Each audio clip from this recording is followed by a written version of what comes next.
Good day, everyone. How you guys doing? This one is for all right. So audio works perfectly today. I've been having issues with like technical issues over the past couple of days, and my apologies, guys. I'm so sorry. Welcome back, guys. If you're watching for the first time, my name is Richard Barakat. I am a Nigerian-born, US-based entrepreneur, sitting comfortably in Las Vegas, Nevada, broadcasting this live to you. I'm so excited to talk about this topic and share with you all everything that I know about investing in Nigeria. So, this is for the diaspora. So, wherever you're watching from, all across the world, because Nigerians are everywhere, please kindly let me know where you are watching from in the chat box. Some of you are going to be watching this playback still. Go ahead and drop your location in the chat box. I've been in the United States now on and off since I was 12 years old, since 1990. For the past 22 years, I've been in the import-export space, originally focused primarily for the first 17 years between the United States and China. So those two markets I know extremely well. And in the past 5 years, we've pivoted to focus on US Nigeria. So that's the corridor, that's the space that we work within, is the United States and Nigeria export and investment corridor. So if you're part of the Nigerian diaspora, chances are you've thought about business back home. Maybe you've sent money to effect some projects. Maybe you've sent money to test businesses here and there over the past years. Maybe you've been pitched a business opportunity back home. Or maybe you are just simply curious. Is it really possible to invest in Nigeria from abroad and make it work? I've been there. I am there. I'm currently doing it. I'm going to explain to you. We're going to go over the five topics, not the five topics, five questions that I've seen online, also questions that people have asked me. I'm going to give you my response to these questions just based on my personal experience. And I want you guys to be interactive too. Like, I want you to participate. This is a conversation.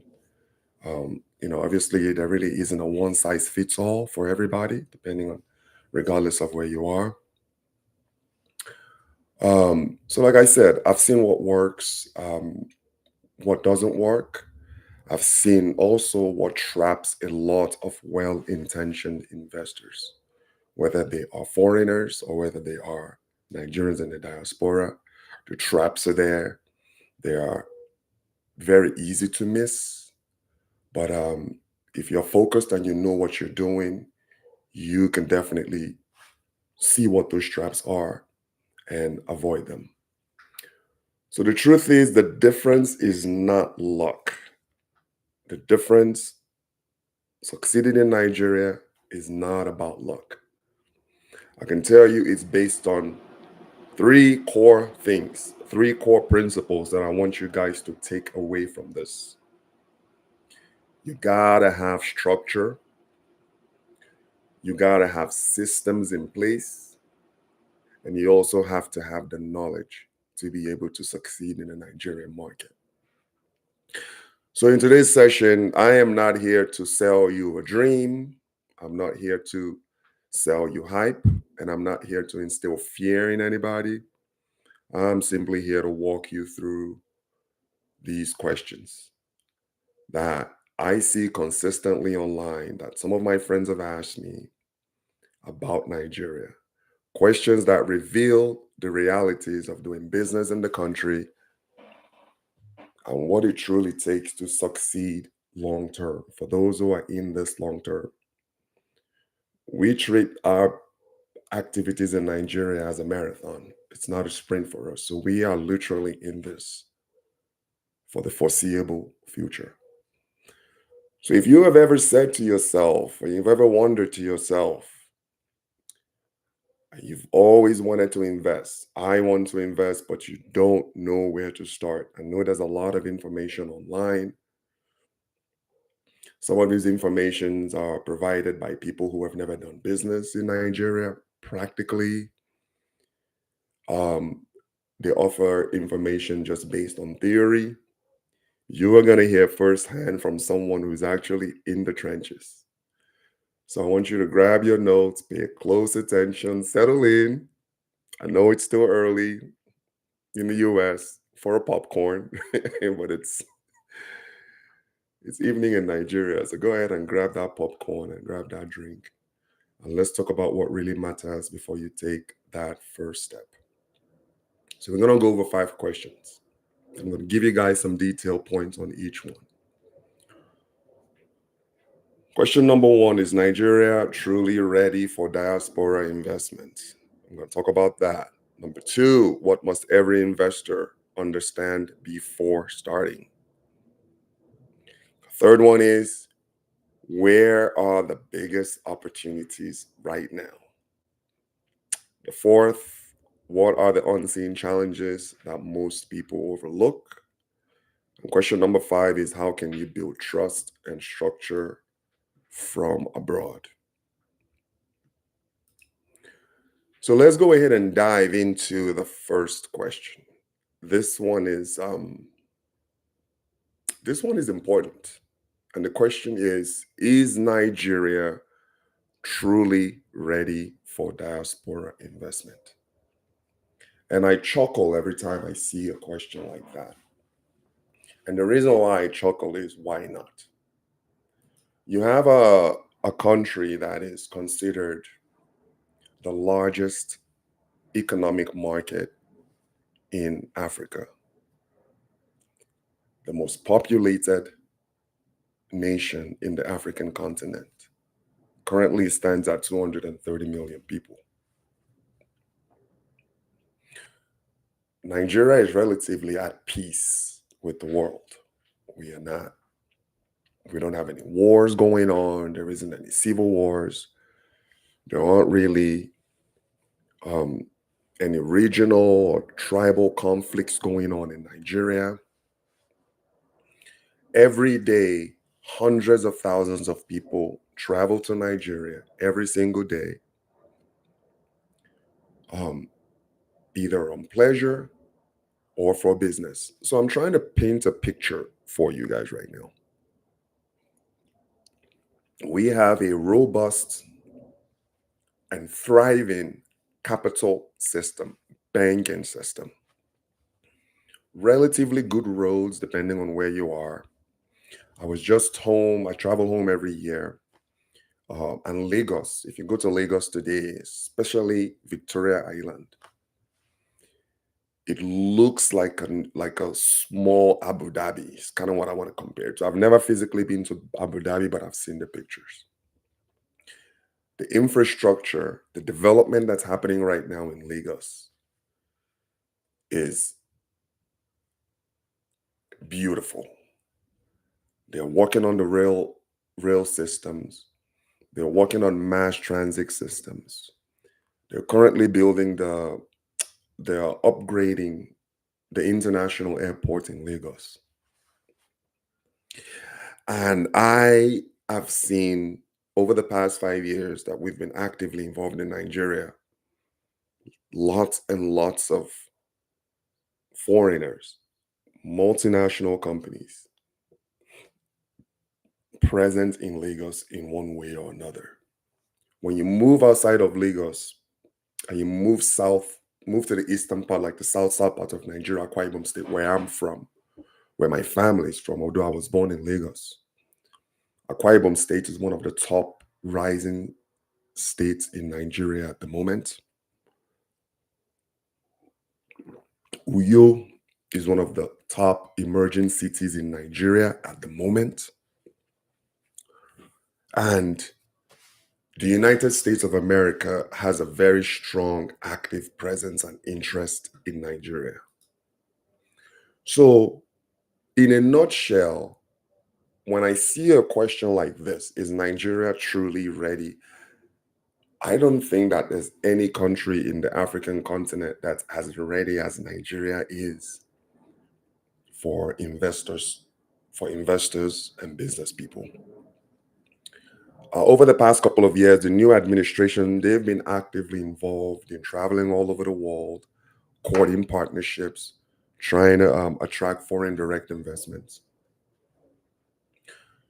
The the um, the opportunity is there. Absolutely, Nigeria is 100% ready, but it's not in every area though, and this is where that structure comes in. And Nigeria again also is not for everybody. Just because it is open, they say this word, Nigeria is open for business, and it truly, really is, and that is why we're there. It doesn't mean that it's for everybody. But I can tell you one thing, the opportunities in Nigeria are real, but so are the risks. Compared to like the United States already has an established systems. Like systems are already in place. We have robust sectors. I mean, these systems have been in place for years, for generations. So essentially, if you have an idea in the United States, you can come in, you become a part of a what I call a well-oiled machine. All you need is just to follow processes, be compliant, have a good idea, and you can. But the thing about the United States is because we've had the system working for so long, you can't really come in and make that much of an impact because it's a process that's already working. So the risks are much lower. the risk the risks are much lower in the US and let's say in China because of the structures are already there, the systems are already there. You know, we have robust law enforcement. We have policies that have been in place for generations. And Nigeria is slowly finding its way. So yeah, the opportunities are there, but the difference is what you can't do in Nigeria, you can take some ideas, sorry, in the United States, you can take some ideas from here, take it back to a place like Nigeria, and put those ideas in motion. Nigeria is still going through an industrialization growth phase. We're also still going through a technology growth phase.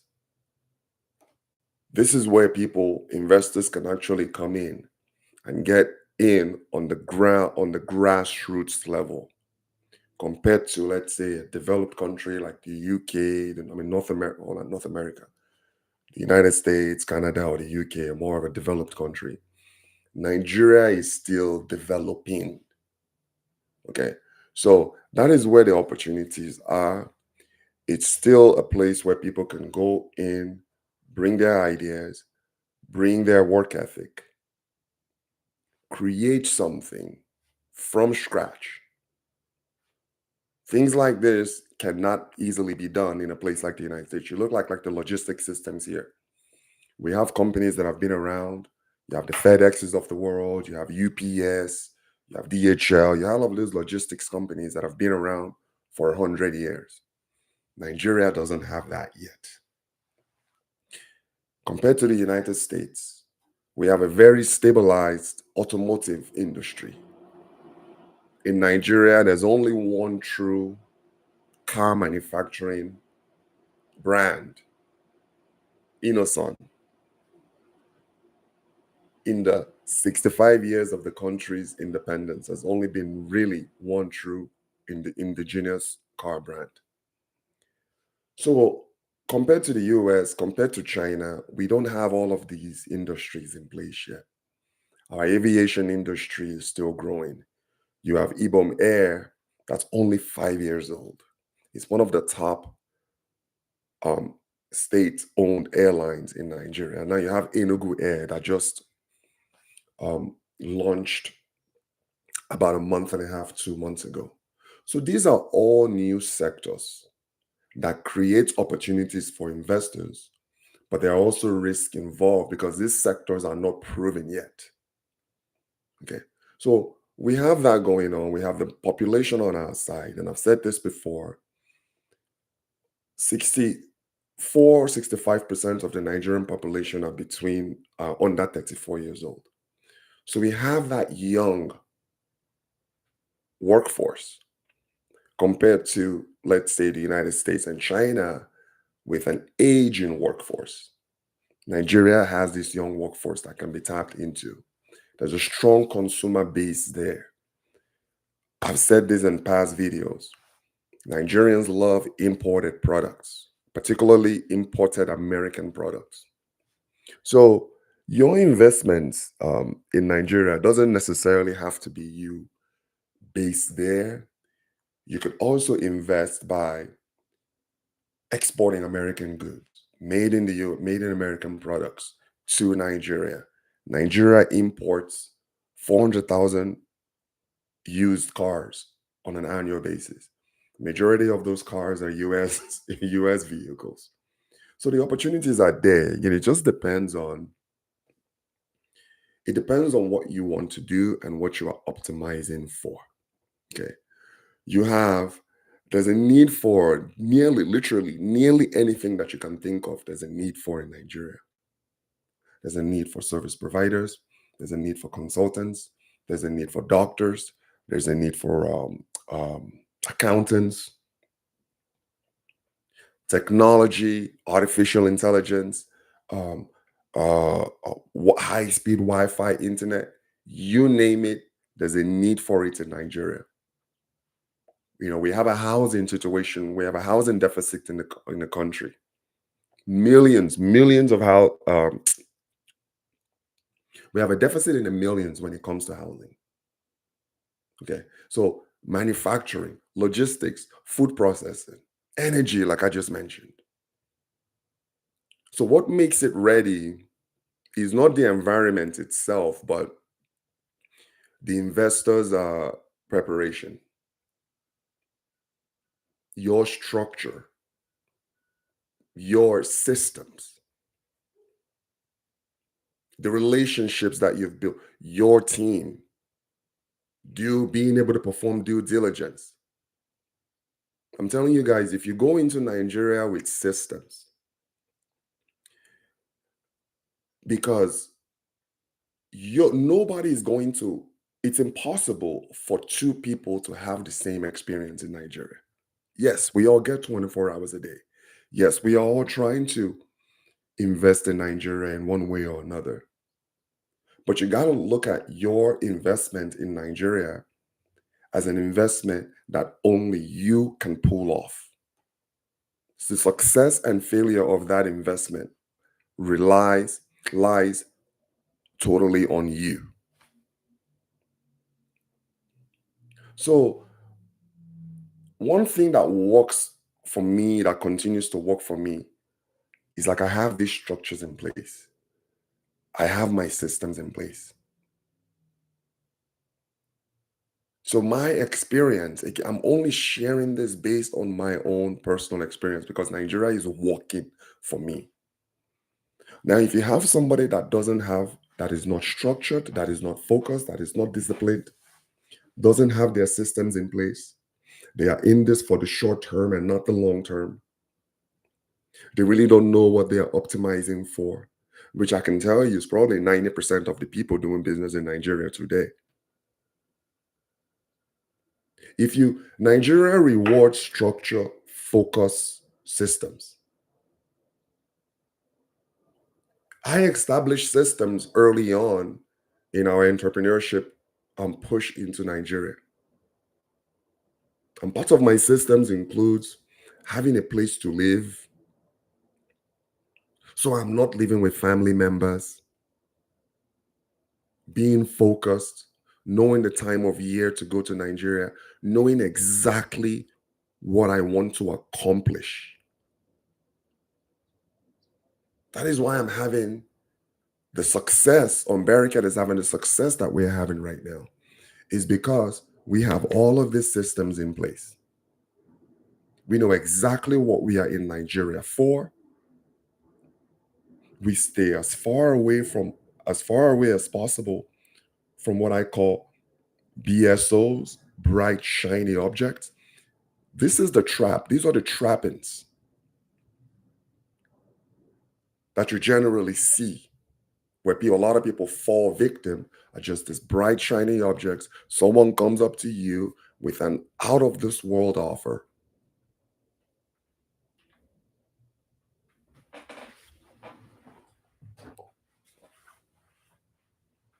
They come up to you with a 100% ROI in 2 days, and people are falling for it. These are the BSOs that I talk about, the bright, shiny objects. These are the trappings.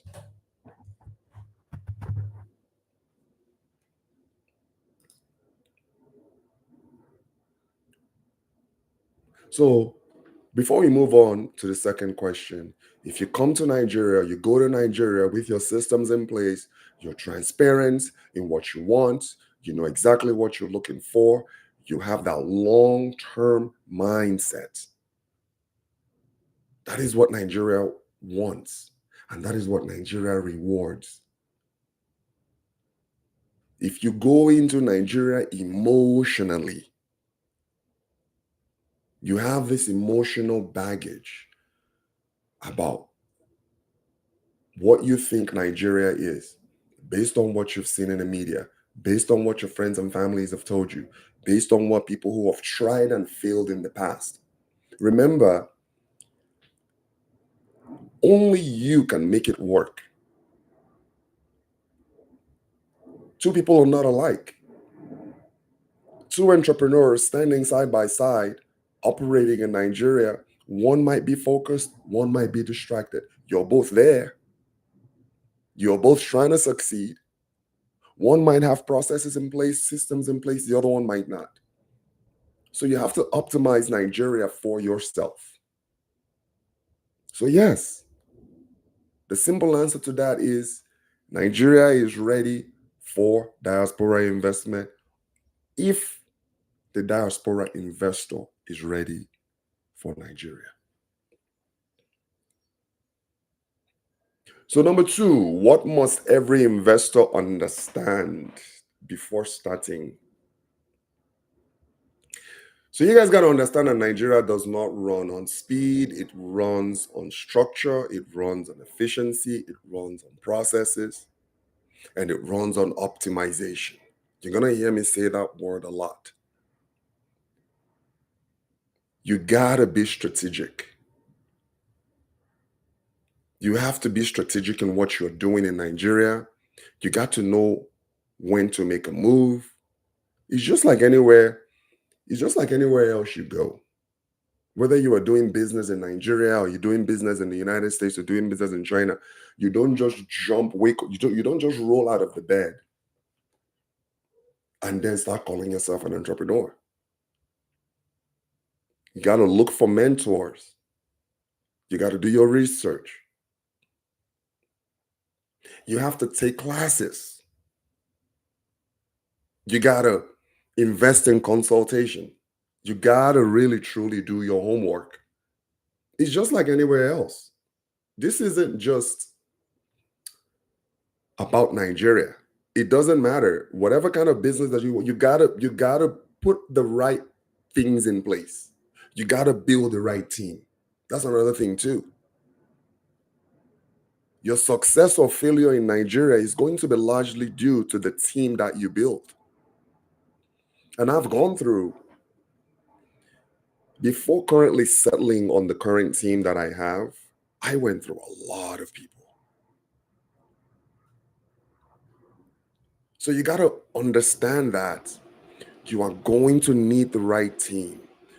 the team that works for you and the team that's optimized for you and your process and your standards.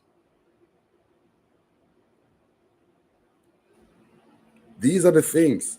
Before you invest a single penny or a single dime, are you going into it for the long term? Does your business require you to have a presence in Nigeria? Or is it something that you could have your business headquartered abroad? Like in our case, we are headquartered here in the United States, but we are also a registered business in Barricade Ventures Nigeria Limited. We are also a registered business in Nigeria with the Corporate Affairs Commission. So these are the things that you got to ask yourself. What are you optimizing for? If you feel, or if it's a requirement for you to have a business presence in Nigeria and you are not just coming in and out from abroad, excuse me, then you know you have to register your business with the CAC. If you are a foreigner, I'm a Nigerian, I have dual citizenship, Nigerian citizenship and American citizenship. But if you are a foreigner, the process for registering a business in Nigeria is much different than from somebody who is a citizen. But your business agent or the business consultant or the person that's doing your paperwork is going to tell you this information. There are certain requirements that you're going to need to have for you as a foreigner to open a business in Nigeria. Same for you as a Nigerian citizen who's domiciled abroad, looking at establishing a business presence in Nigeria. There are certain steps and processes and procedures and some paperwork that you're going to need to have in place for you to be able to officially open a registered trademark business with the Corporate Affairs Commission. Okay. Now, if you are dealing with, let's say you don't have any interest in having a physical presence in Nigeria, or let's just say you're an importer in the United States, sourcing products in Nigeria, dealing with a business in Nigeria, it's easy to have that business verified with the CAC. Ensure that you're verifying every trust but verify. If you are not physically there, you gotta trust. Yes, it's okay to trust, but you have to verify the people that you're doing business with or the company that you're doing business with. Are they who they say they are? How do you do that? There are companies out there that provide such auditing verification services. Barricade, my company, is one of them. If you want a factory audited, a business audited, if you want lands or certain properties verified, you can reach out to me. Go on our website, barricade.com/contact. Let us know exactly what you want, and we will work with you. We are well connected in Nigeria. We have a very strong, competent, professional team in Nigeria that we leverage to check these companies out on behalf of our clients. So you got to verify, check them out with the CAC. If they're an export business, depending on the type of exports that you're doing, if you're trying to import container loads of products from Nigeria, that particular company has to be registered with the NEPC, the Nigerian Export Promotion Council. That is something you got to make sure that you verify with them as well. And also, don't just take documentation. Take documents at face value, because those sort of things can be easily doctored. You still got to go in and do your due diligence. Patience is on your side. Learn to be patient. Take your time. Do your due diligence. That's one thing you got to understand before you start anything there. Check credentials. What are you investing in? You got to clarify your deliverables. You got to clarify ownership. Is this a partnership? Or are you just, or are you a client, a customer? You got to understand all of this before going in. Okay. Your exit terms, how decisions are made locally. You got to understand regional culture and governance. And as I mentioned at the beginning of this video,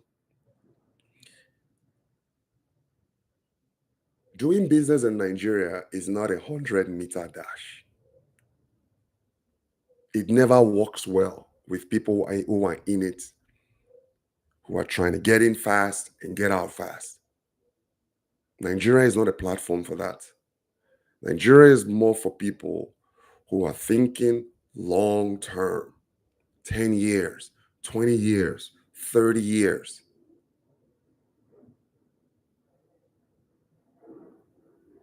Okay. So part of the reason why a lot of like diaspora projects and diaspora investments fall flat or they fail is because people generally start with emotions. They start with trust. Instead of hiring experts, they hire relatives. Instead of hiring professionals, they hire family members. They get put into this guilt trip. Oh, you're doing this project. Why are you going out looking for people, for outsiders, when you have us? You got to park the emotions aside. Remember, this is a business. It's not a charity. If you want to take care of family members, you can continue with the remittances and giving them money, and that is entirely different. But when it comes to enterprise, when it comes to business, you got to go into it structured and you got to treat it as such. You got to have structure. You got to make sure that you have contracts and written agreements in place before you commit to anything. A written agreement doesn't always have to be a signed 8 by 10 piece of paper. You just want a level of understanding on what you're doing. It could be a simple WhatsApp message. This is what we agree on. This is the fee. This is the timeline, the deliverables. This is what I expect. Weekly follow up every other day with videos you got to have all of this in bullet points. And then as you get comfortable with the people that you're working with, you're going to loosen the leash a little bit. But at the very foremost instance, like when you're just starting out, you want to start out with a very, very short leash. You got to understand this before you start. Start with a very, very short leash. And as you build and you grow into your business and you're starting to have more confidence, then and only then can you start loosening the leash. Okay. So clarity is your first investment, not money, not cash. You got to have a clear understanding of what you're getting into before a single dime is invested. So the third question, where are the biggest opportunities right now in Nigeria? Golly. Okay, so opportunities are strongest in areas that are tied to production, trade, and everyday essentials. I'm going to give you guys a list of where I personally feel there are opportunities currently in Nigeria. Like I said, Nigeria is a place where you can literally succeed in nearly everything legal. So you have agricultural processing, food exports, um, You got spices, you got dry groceries. There aren't really that um as far as like perishable groceries goes, like fresh produce. Nigeria relatively still lacking the infrastructure for fresh produce exports, like fresh fruits and fresh vegetables. But you can look into bulk food trading, um, palm oil, dried seafood like crayfish. We are heavy into that. There's definitely global demand in what I call like consumer staples. So whether you choose to invest in um, processing machines in Nigeria, where you lease out the processing machines, food processing machines to people, or you choose to, let's say, open a small warehouse where you process food, or you choose to actually process those food items, and if you're abroad, if you're, yes, obviously this is for the diaspora, you can process it locally there, import it abroad, and you can sell on platforms like Amazon. That is like at a very basic level. If you're just looking for something to do, areas of opportunities, you want to look, and I always emphasize this, focus first and foremost on your home states. Every state in Nigeria, each of the 36 states in Nigeria, they have products, natural resources, homegrown products that they are known for. As an example, Akwa Ibom State, we are very heavy on seafood, fish, dried fish, crayfish, dried whole shrimp. Akwa Ibom State is very heavy on that. Akwa Ibom State is also known for our palm oil. We are known for our cassava cultivation. This is my home state. Akwa Ibom State also has some of the best red mahogany lumber in the state.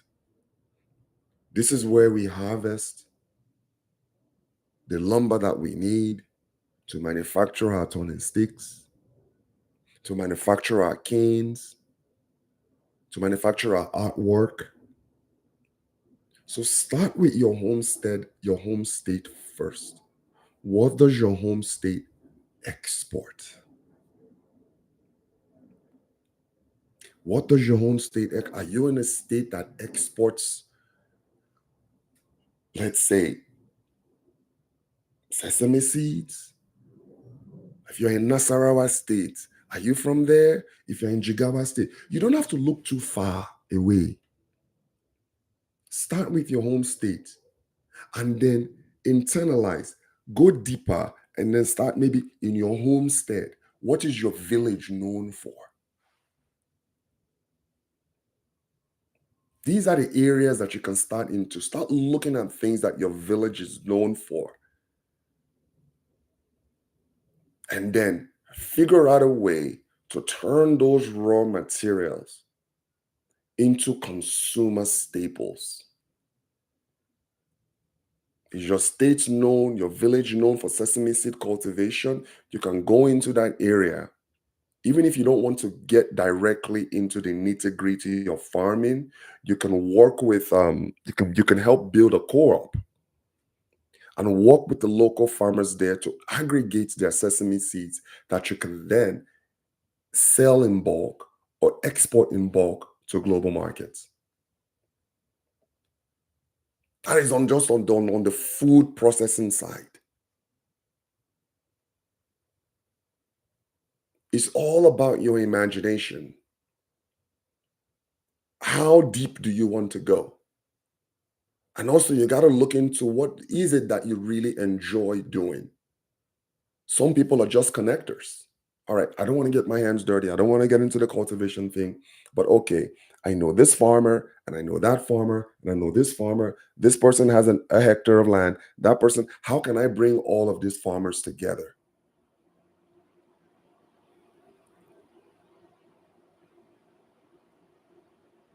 to then help consolidate their products and help them create a go to market strategy? And in exchange, you take a commission. Your job could simply be helping them find buyers for their bulk products. Now we're going to get into construction and real estate. We are also in this space. There's a need for urban housing. There's a need for corporate housing. That is the space that we are in at the moment in Uyo, Akwa Ibom State. We are building a duplex, 2 bedroom, 2 bath, each flat, specifically for corporate business traveling clients. Stay away from renting long term. You want to do short lets. In Nigeria, they call it short lets, almost like an Airbnb style. Even if you have a 50% occupancy every year, you are still better off and even more on the upside than if you were to rent your building or your property locally there on a 2 to 3 year lease, which is what the standard is in Nigeria. But you can go the short-term route.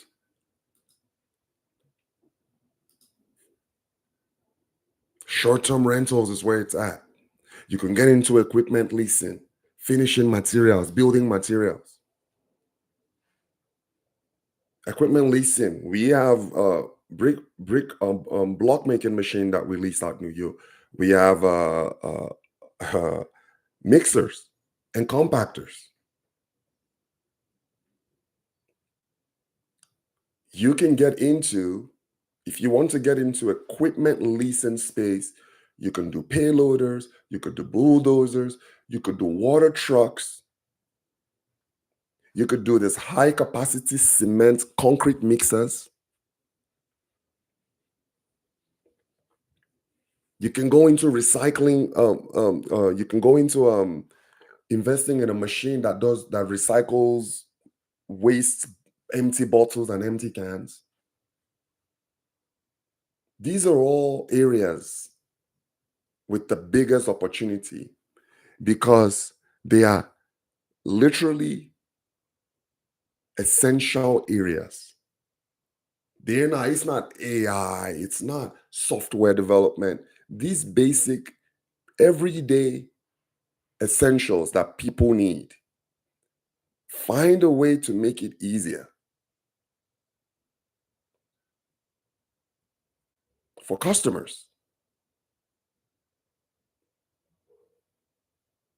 So, light manufacturing, packaging is an area that can use investment.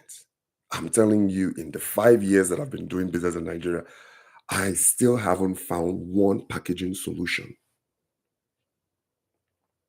in Nigeria that meets my quality standards.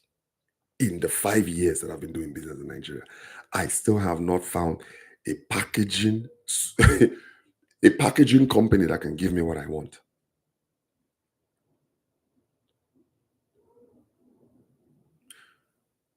That is an area you can get into. You don't necessarily have to have a packaging machine.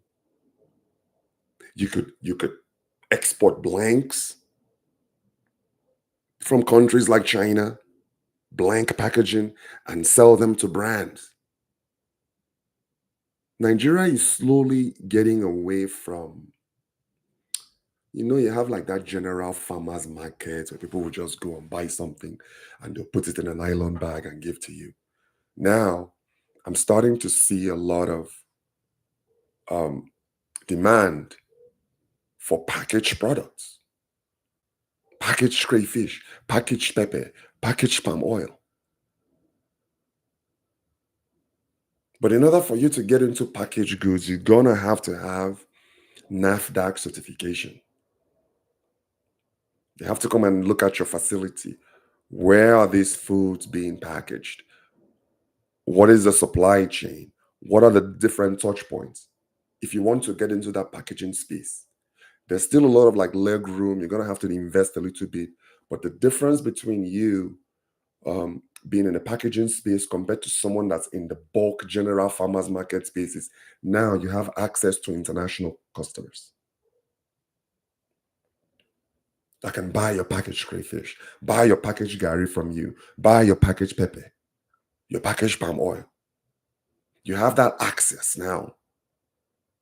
You could find companies that are selling on Amazon or Walmart. You can pitch private label products to those brands. So your opportunities are more open compared to somebody that's doing local farmers markets packaging. Another area of opportunity, logistics. We don't have a FedEx in Nigeria. We don't have a UPS, at least a version of FedEx and a version of UPS. Nigeria still doesn't have that. You have like local, they call them couriers. They'll get on a bike and then they'll deliver something. They'll deliver something to you. I mean, they're very efficient. Now, when I go to, that's actually what I use when I go to Nigeria. So if somebody has something for me, let's say a family member, this is actually one way to get away from family members too, that you don't want to see. If they have something for you,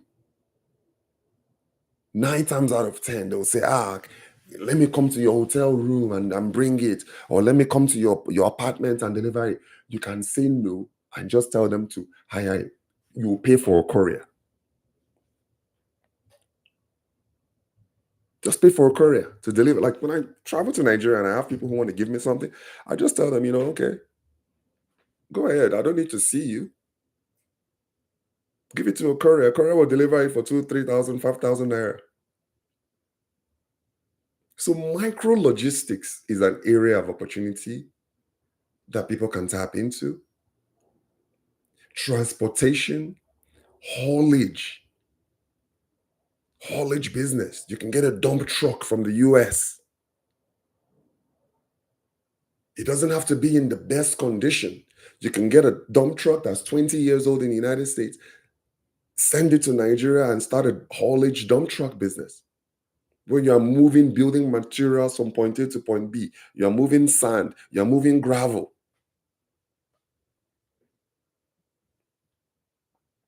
Logistics is but another thing is but you remember though, before you invest in something like this, you got to ensure that you have trusted hands in Nigeria.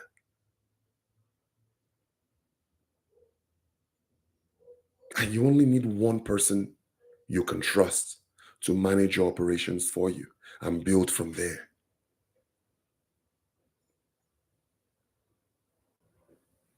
So e-commerce, I mentioned this, buying products in Nigeria, whether you want to test, you want to test several products, essential goods.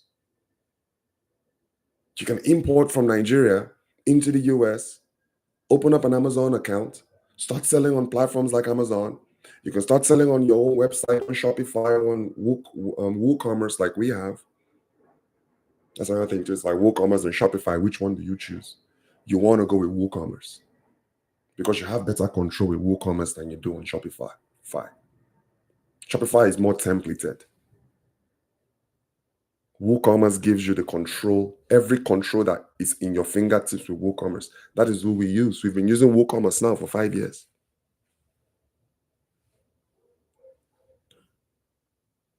So the key point for the third question is you want to invest in what Nigeria consumes and what the world demands. You want to get away from trends. You want to focus on needs. If you think about this, if Nigerians are already consuming this product, if it's a daily consumer staple in Nigeria, it will also work abroad. Why do you think our crayfish does so well? Because every soup in Nigeria, there's no soup you make in Nigeria, maybe with the exception of stew, maybe, that they don't put crayfish. So find what people are already, The thing about Nigeria is don't invent the wheel.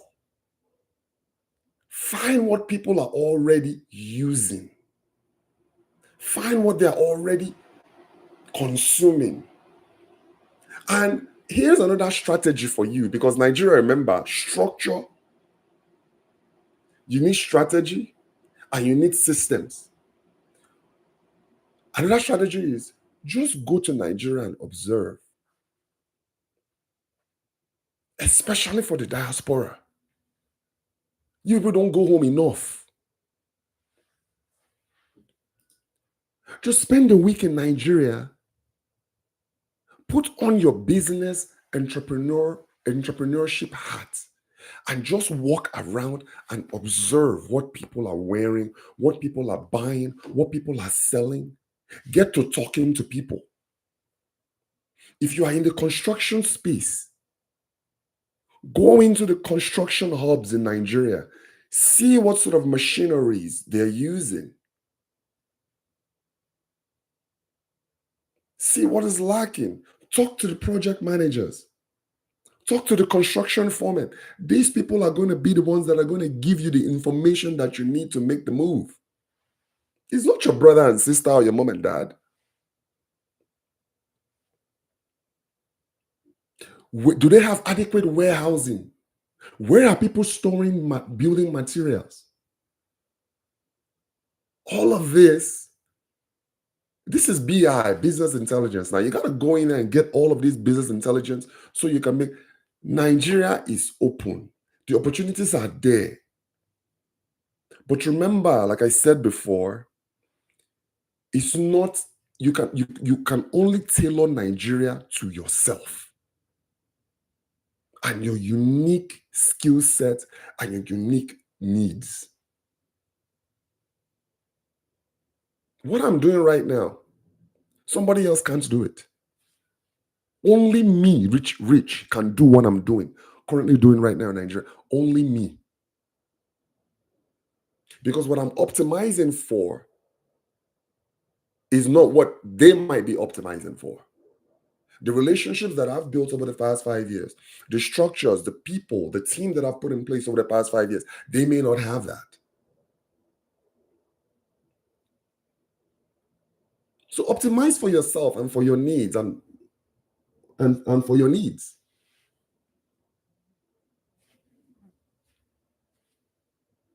Okay. So the key point again, invest in what Nigeria consumes. Stay away from trends. Focus on what people need. Question number 4, we got to get going here. What are the unseen challenges most people overlook in Nigeria? I think many people, especially those in the diaspora, they underestimate mindset, they underestimate communication, they underestimate timelines.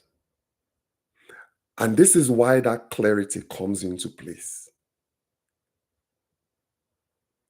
Things tend to take a little bit longer in Nigeria than they do overseas.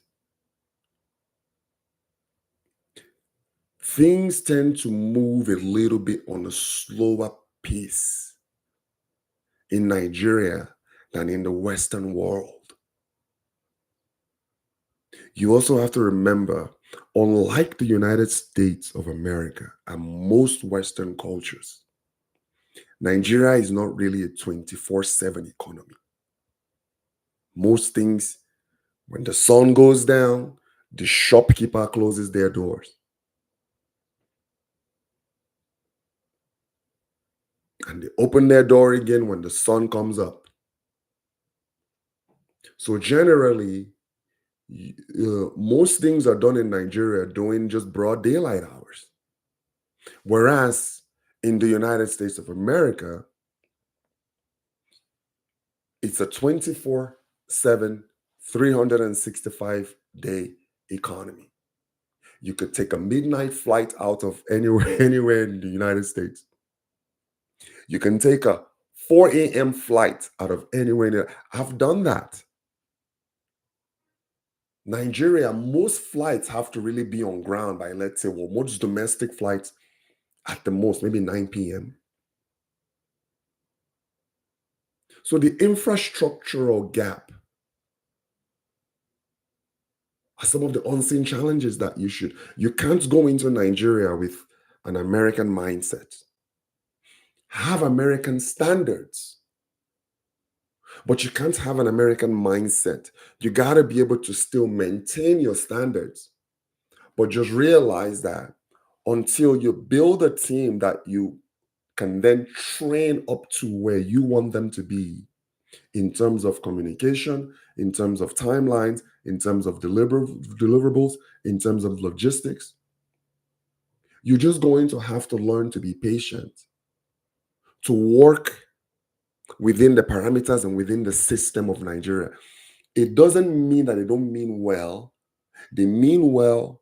By and large, people who are working for you in Nigeria, they want to give you exactly what you want, but you just have to stay on top of it. Time zones. That's another thing. You gotta know. Now you're aware. Nigeria is 8 hours, depending on the season. We can either be 8 hours ahead of the United States or 8 hours ahead of, or 9 hours ahead of the United States. Another unforeseen issue, the fluctuation of the foreign exchange rates.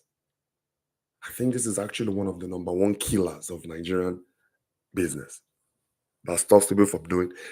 Rates fluctuate everywhere you go in the world. I mean, I did business in China. I still do business in China today. Today, a dollar can be 7 RMB, 7 yuan.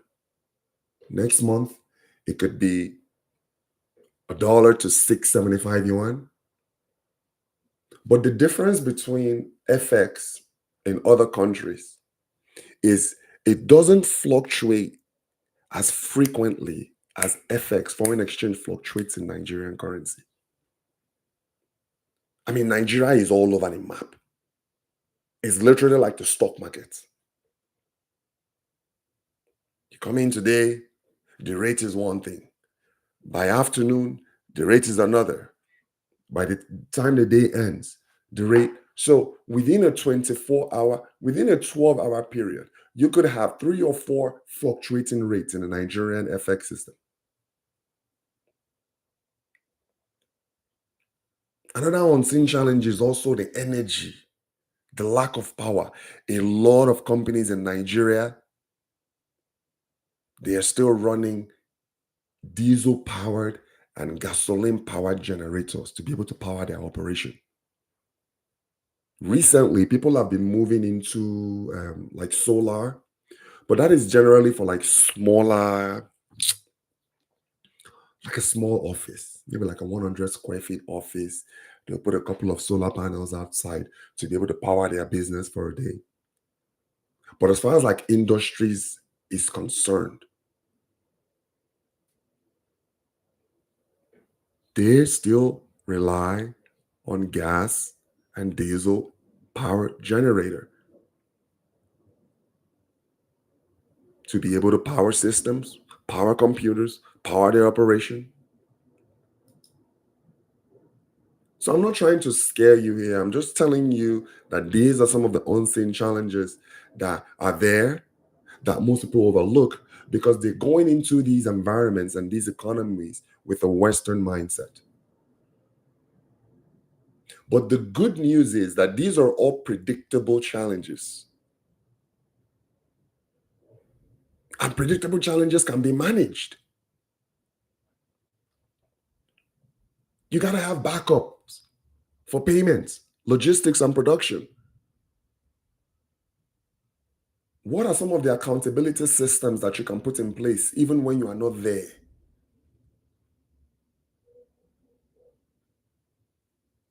So don't expect perfection, expect preparation.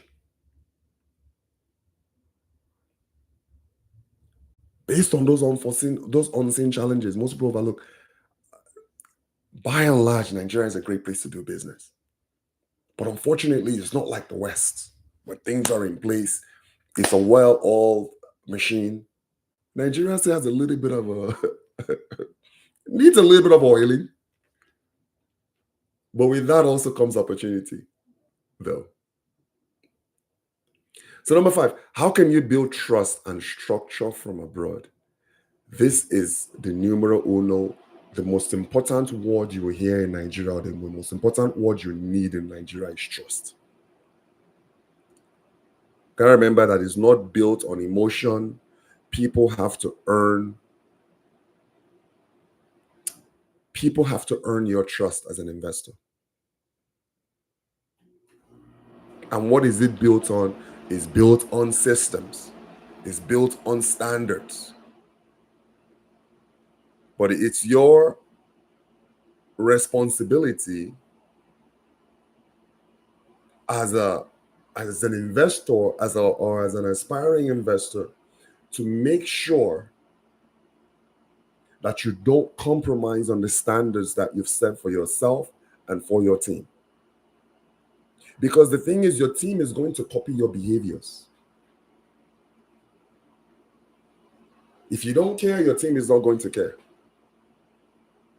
If you're not worried, your team is not going to worry. If you set high standards, your team is going to morph and mold into those high standards that you set. Remember, the behaviors. What kind of behavior are you looking for? Become an example of that behavior. Behavior of accountability. Behavior on quality. Behavior of not compromising on quality and compromising on standards. Your team is going to copy what you put out there. So start small. A great strategy, like I said, is before you attempt at doing anything in Nigeria, visit the country first. Talk to people. Get these basic things in place first. Once you've decided that you want to invest in Nigeria long term, that this isn't just a cash grab for you. You want to invest in Nigeria long term, go visit the country. Open a Nigerian business bank account. Set up a Nigerian CAC business. They are not that expensive to set up, guys.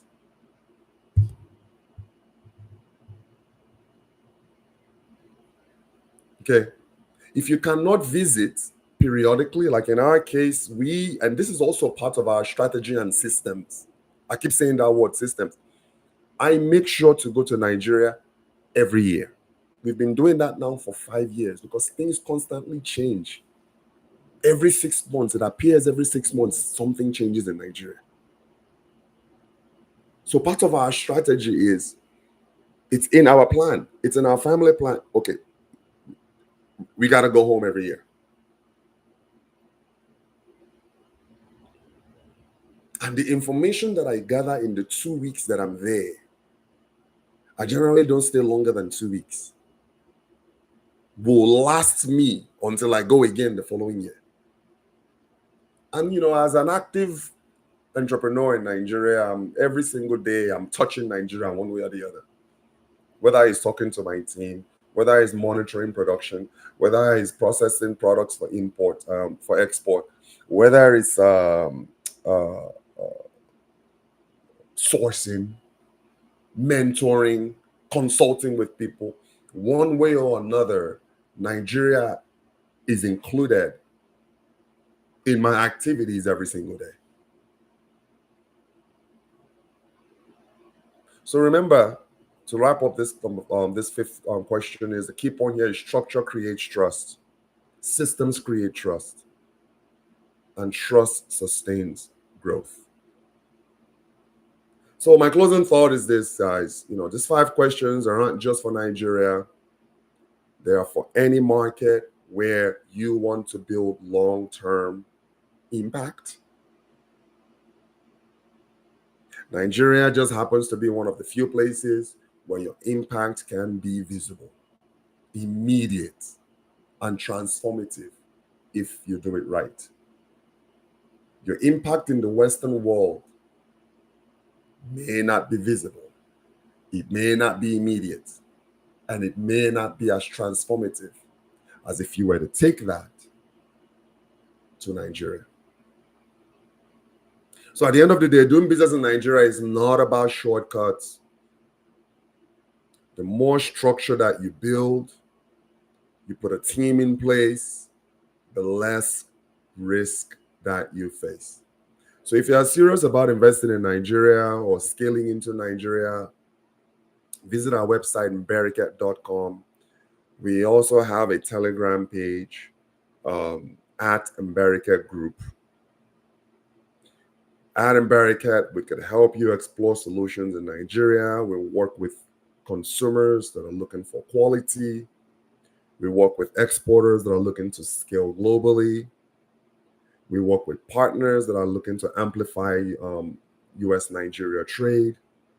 And we also work with diaspora investors that are looking at long-term investment solutions in Nigeria.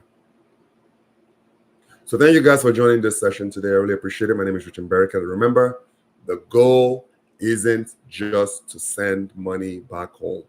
No more remittances. Limit those remittances.